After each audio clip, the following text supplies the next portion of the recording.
অঙ্কেতে, অঙ্কেতে এটা এটা মানে হচ্ছে তদন্ত করা। অঙ্কেতে মানে হচ্ছে তদন্ত করা। তো এইটা নিয়ে আমরা আজকে 6টা বাক্য লেখা শিখেছি অলরেডি। তো আমি তদন্ত করি, जो অঙ্কেত, ঠিক আছে। তো এটা যেহেতু ভাবেল, এটাও ভাবেল, এই জন্য এটা হয়ে যাবে জঙ্কেত। জঙ্কেত বিয়া যদি দেই, আমি ভালোভাবে তদন্ত করি। বিয়া, বিয়া, বিয়া মানে ভালোভাবে। জঙ্কেত বিয়া, তাহলে আমি ভালোভাবে তদন্ত করি।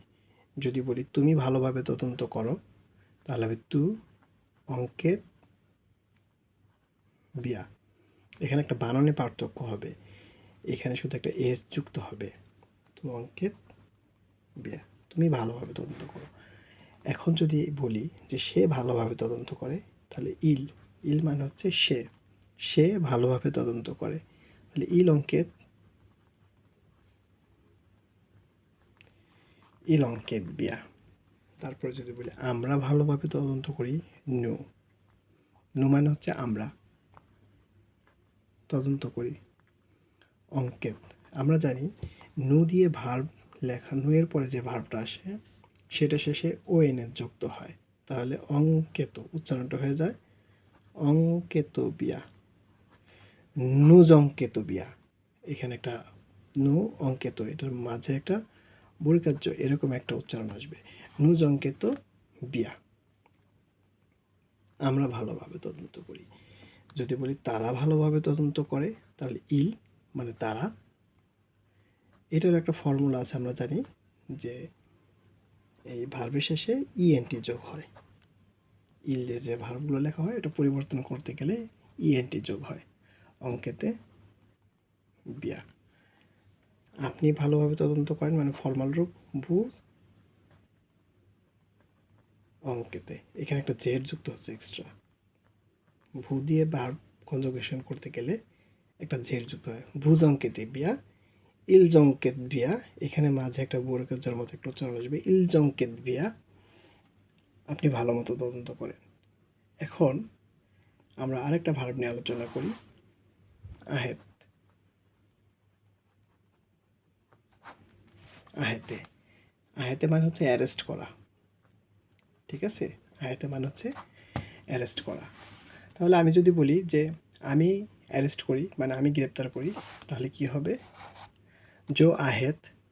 এখন যেহেতু এটা একটা ভাওয়েল, এই জন্য এটা হবে জাহেদ। কি হবে, জাহেদ। আমি কাকে অ্যারেস্ট করি, চোরটিকে। লো ভুলো, এটা উচ্চারণ হবে ভুলো, লো ভুলো, চোরটি। লো মানে হচ্ছে দি, বাংলা তো টি, তাই না, বাংলায় অর্থ হচ্ছে, এটার অর্থ হচ্ছে টি, দি। আচ্ছা, জাহেদ লো ভুলো, আমি চোরটিকে গ্রেপ্তার করি। এখন যদি বলি তুমি চোরটিকে গ্রেপ্তার করো, তাহলে হবে তু আহেদ, এখানে একটা এস হবে, লো ভুলো। এখন যদি বলি সে চোরটিকে গ্রেপ্তার করে, ইল আহেদ লো ভুলো। তারপর যদি বলি আমরা চোরটিকে গ্রেপ্তার করি, নু, নু দিয়ে লিখলে ভার্বের যখন পরিবর্তনটা হয় শেষে ও এন এর যুক্ত হবে, লো ভুলো, নুজাহেতো, নুজাহেতো লো ভুলো। আর যেহেতু এখানে নু আছে, এই দুটার মাঝে একটা বোরকার মতো একটা উচ্চারণ আসবে, নুজাহেতো লো ভুলো। যদি তারা হয় ইল, তারা গ্রেপ্তার করে চোরটিকে। আমরা জানি এই তারা দিয়ে যদি কোনো, তারা শব্দের পরে যদি ভার্ব আসে, তাহলে এটা শেষে ও এন তে মানে ইএনটি এটা যোগ হবে, তাহলে এটা কী হবে, আহেত। ইল জাহ, ইল জাহেদ মানে এইখানে একটা মাঝখানে, এটার মাঝে একটা বোরকার মতো একটা উচ্চারণ হবে, ইল জাহেদ লো ভুলো, তারা চোরটিকে গ্রেপ্তার করে। এখন আমি যদি বলি আপনি চোরটিকে গ্রেপ্তার করেন, ভু আহেতে, এটা শেষে একটা জেড হবে, ভু দিয়ে ভার্ব চেঞ্জ করতে গেলে শেষে একটা জেড হয়। তাহলে ভু জাহেতে লো